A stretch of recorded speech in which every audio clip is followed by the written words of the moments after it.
ngayon, nagbigay kayo ng oras. So, malaking bagay po yun para sa ating kumpanya at sa ating lahat. So, baka naman natin ito na sarili. Ayan.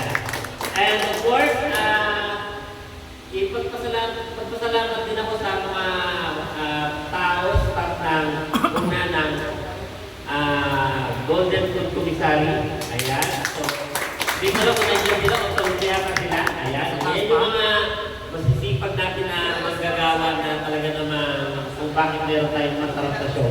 Yes! So, of course, ipapasalamat din tayo sa mga tako natin sa GAL Franchising Corporation. Ayan. Sila good, diba? Sa lahat ng mga natin dyan, ito naman yung ating first class at ating GAL, diba? So, napakasisipag ng mga yan. Kahit inaabot tayo ng madaling araw sa opisina, okay lang sa kanila. Yes! Diba?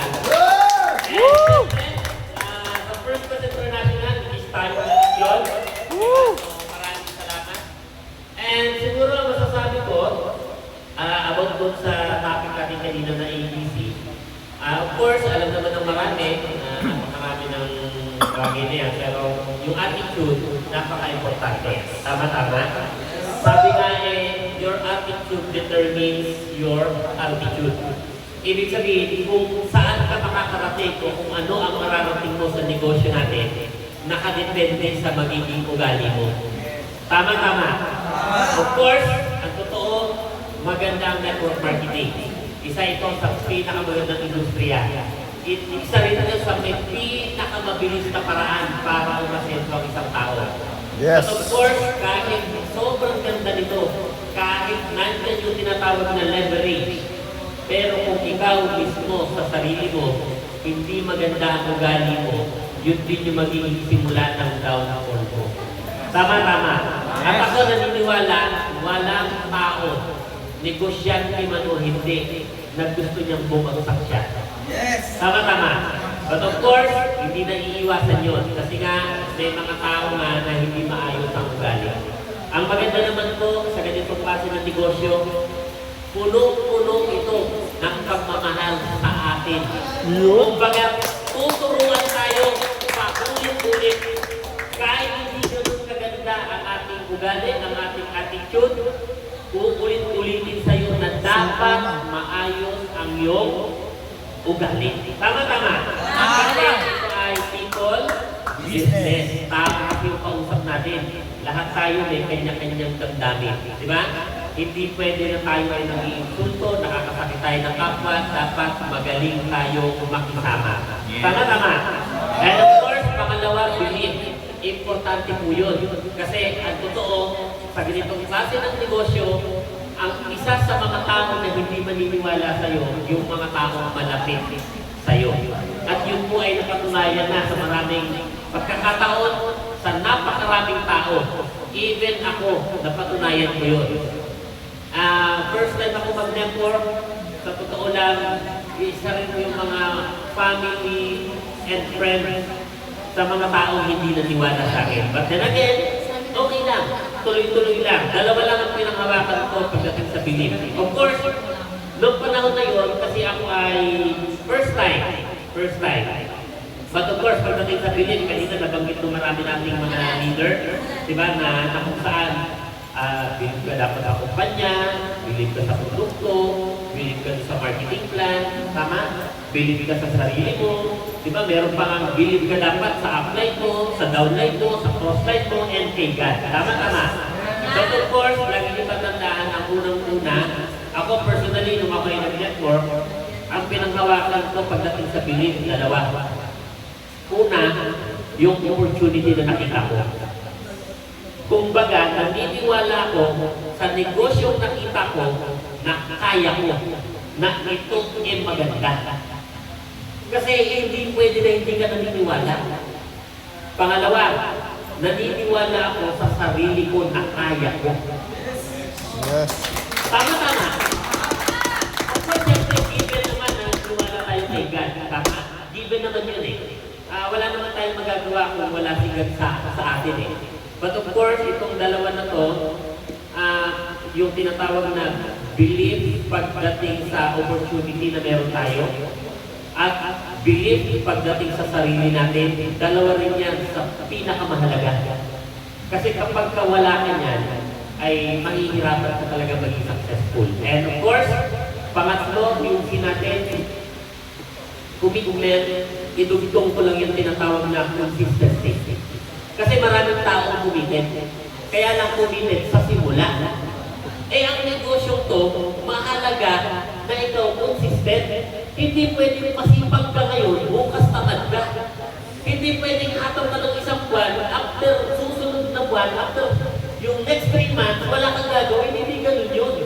Diba dapat consistent ka, tuloy, mataas ang commitment mo, diba, at the same time, consistent. Tama po ba yun? Yes! Yes, naman. And of course, I'm so proud kasi ang dami na nagsalita sa inyo. And hanggang ngayon, marami pa rin tayo na nandito. And ang dami nating napulot, ang dami ng mga magagandang salita na lumabas sa bibig ng bawat isa. And para sa akin, sana na-treasure natin yung mga bagay na yun, may mga narating sa atin. Kasi sa totoo lang, ang knowledge, akala kasi ng iba, hindi kailangan kumantagin lahat. Ang totoo, maganda kung matututunan mo nga lahat. Pero, kung sakali man na matutunan mo lahat, hindi mo naman yun ma-apply agad din lahat. Pero ang maganda, kapag narinig mo yung maraming learning sa maraming tao, hindi mo man kailangan ngayon, maaaring kailangan mo sa susunod na panahon. Tama na.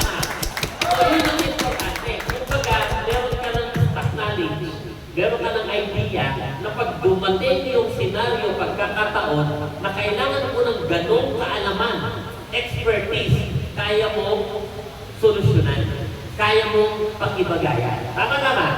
And that's why napakasarap ko na sa isang ganitong klase ng gathering, marami ang nagsasalita. Kumbaga sa totoo lang, akala natin yung isang tao, bago lang, pero magugulat ka, ang ganda ng sinabi niya, na hindi naman nasabi ng iba. Tama, but of course, syempre, ang medyo, disadvantage lang, talagang mahaba yung oras. Diba? Pero, ano naman tayo tayo naman ay network marketer. Diba? Tayo yung mga negosyo na, ang negosyo natin hindi natutulog. Sabi nga ng karamihan, di ba? Anong turo sa atin sa networking? Di bali ng walang tulog, wag ng walang gising. Oo nga naman, totoo nga naman, di ba? Kasi mentorsa mo, matutulog ka din, ha? Yes! Mentorsa, TikTok, di ba? Proud. So, again, marami tayong natutunan ngayong gabi sa bawat isa. Sana yan ang impression natin. Itong moment na to, sana, kumbaga sa masama natin sa talagang sa memories natin. And ngayon, yung kumpanya natin nagsisimula pa lang po. At tulad ng lagi ko sinasabi sa inyo, wala pa itong maipagmamalaki. But, napakaganda ng opportunity natin. Yes! Diba? Kumbaga, yung pinag-usapan natin about sa product, about sa marketing plan, about sa mga posibleng natin kitain, posibleng mga tao na tulungan natin, posibleng mangyari, yan yung kwentuhan pala ngayon. Pero, pag nagawa natin ito ng maayos, at tayo ay magkakasama, pagdating ng lahat ng panahon, lahat tayo successful. And yun naman ang gusto natin. Tama po ba? Yes! And of course, once again, okay lang ba, palakpakan natin yung mga tayo.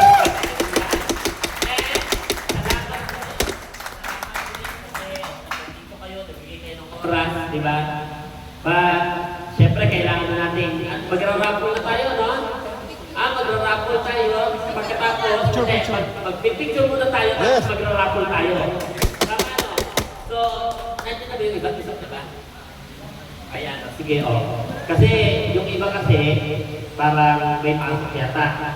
Di ba? So, ang maganda naman, ngayon pala makapag-picture tayo. Parang sure na tayo. Tama. So, mahaba pa natin yung mga gusto pa magpapag-picturean, hindi pa naman tayo matutulog. So, nandito na tayo. Pero syempre, yung mga magpapahinga na rin, syempre, madaling araw na. Andyan yung ating party, di ba?